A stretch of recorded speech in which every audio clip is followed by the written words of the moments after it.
Assalamualaikum warahmatullahi wabarakatuh. Perkenalkan, saya Winda Ayu Kamalasari, NIM 206131135, kelas Praktikum Farmasi Fisik C. Pada kesempatan kali ini, saya akan melakukan praktik mandiri tentang reologi. Sebelumnya, saya akan menjelaskan mengenai reologi. Reologi berasal dari kata reo yang artinya mengalir dan logos yang artinya ilmu. Sehingga, reologi adalah ilmu yang mempelajari aliran zat cair dan perubahan bentuk zat padat di bawah permukaan. Konsep reologi mempelajari mengenai hubungan antara shearing stress dengan rate of shear pada cairan dan hubungan antara strain dan stress pada padatan. Penggolongan tipe aliran dibagi menjadi dua, yaitu aliran Newton yang biasa disebut dengan cairan ideal dan aliran non-Newton. Aliran non-Newton dibagi lagi menjadi dua, yaitu tidak dipengaruhi oleh waktu dan dipengaruhi oleh waktu.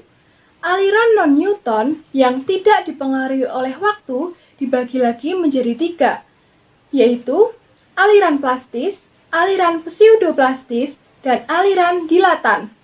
Sedangkan aliran non-Newton yang dipengaruhi oleh waktu dibagi menjadi tiga, yaitu aliran tiksotropi, antitiksotropi, dan reopeksi.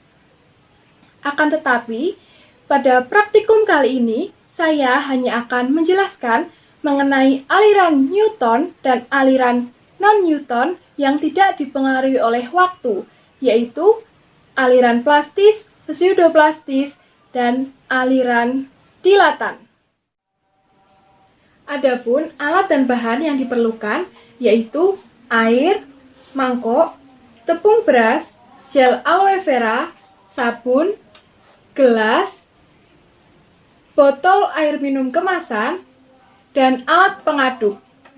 Percobaan pertama, mengenali aliran Newtonian. Disiapkan air dalam gelas. Lakukan pengadukan secara perlahan, kemudian dipercepat.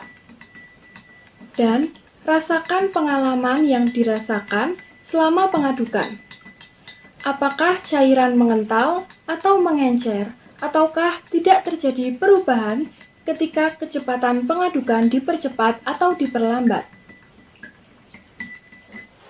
Hasil yang didapat yaitu pengadukan tidak mempengaruhi kekentalan zat cair, sehingga kekentalannya tetap. Semakin besar viskositas, maka shearing stress akan semakin besar pula untuk menghasilkan rate of shear tertentu. Disebut aliran Newtonian jika shearing stress berbanding lurus dengan shearing rate. Percobaan 2. Mengenali aliran non-Newton plastik. Alat dan bahan yang dibutuhkan yaitu tepung beras, sabun, air, botol bekas. Langkah pertama yaitu buatlah suspensi sederhana dengan bahan tepung beras dan air dengan jumlah tepung beras sekitar 10% dan bisa ditambahkan sabun sebagai zat pembasah jika diperlukan ke dalam botol dalam kemasan tertutup.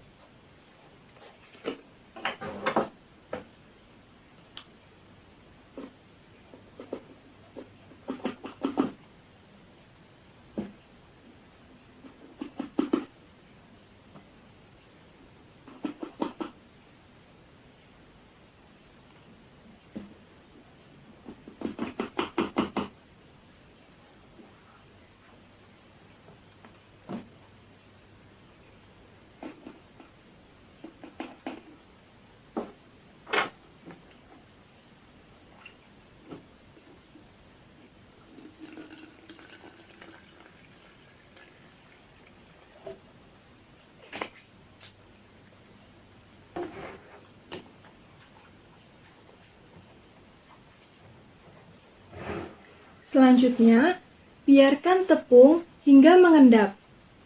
Kemudian, dilakukan percobaan untuk membalik botol supaya tepung yang mengendap dapat mengalir. Dapat dilihat jika tepung tidak bisa mengalir.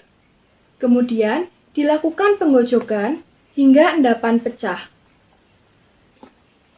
Penggojokan dapat dilakukan dengan cepat hingga endapan dapat tercampur dengan air.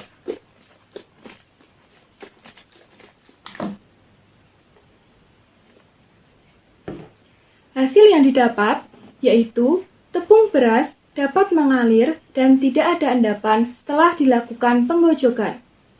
Aliran plastis berhubungan dengan adanya partikel-partikel yang tersuspensi dalam suspensi pekat. Kurva plastis tidak melewati titik 0,0 tetapi memotong sumbu shearing stress atau dikenal dengan yield value.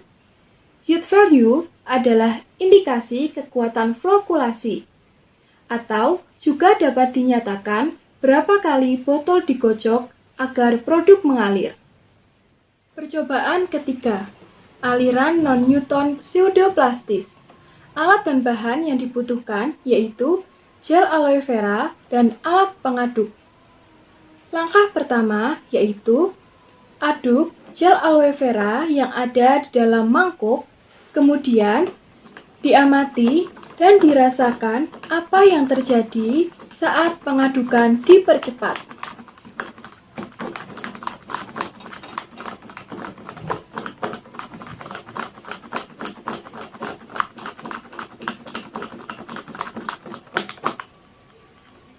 Hasil yang didapatkan yaitu gel aloe vera menjadi lebih ringan saat pengadukan dipercepat.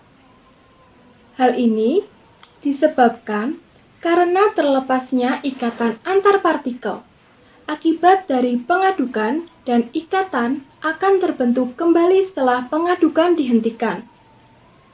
Kurva dimulai dari titik 0 dan tidak ada yield value. Viskositas akan turun seiring dengan naiknya kecepatan pengadukan, sehingga cairan menjadi lebih encer. Percobaan keempat, aliran non-Newton dilatan. Siapkan alat dan bahan, yaitu air, tepung beras, sabun, mangkuk, dan alat pengaduk. Langkah pertama yaitu, buatlah campuran suspensi sederhana dari tepung dan air dengan jumlah tepung lebih dari 60% bobot per volume. Dapat ditambahkan sabun sebagai pembasah.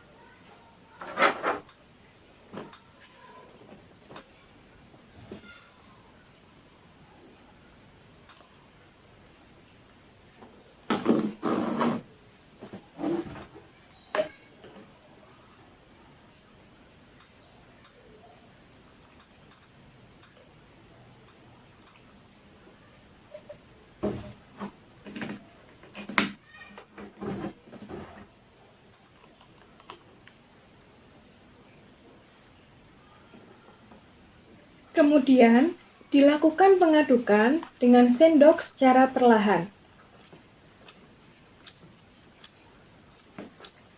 Kemudian, dipercepat. Sambil diamati dan dirasakan apakah sampel terasa mengeras atau mengering.